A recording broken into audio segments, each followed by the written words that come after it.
ដំណើរប្រយោជន៍វាសឹកត្រឡប់មកភូមិនិវត្តន៍វិញពីអ្នកកងឡានមកឡានទៅពីអ្នកដែរស្ងាត់ឈឹងកណ្ដាលព្រៃស្ងាត់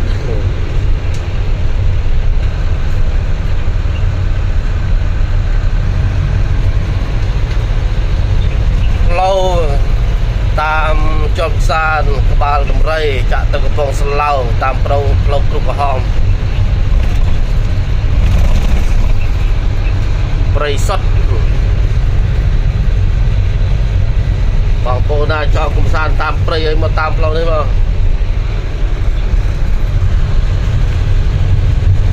ជាប់ផ្សារកំពង់ស្លៅឆែបតាមផ្លូវក្បាលដំរី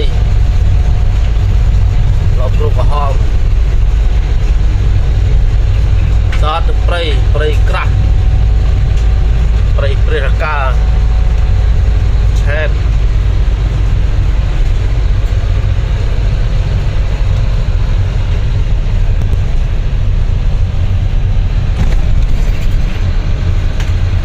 តកងឡានសិនដាក់ខ្សែក្បាត់មកទេឥឡូវ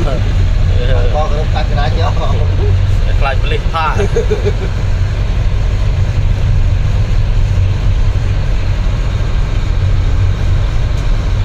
បានបងប្អូនចង់មកតាមនេះកំសាន្តព្រៃផងមកតាមមកជាក់ស្រួល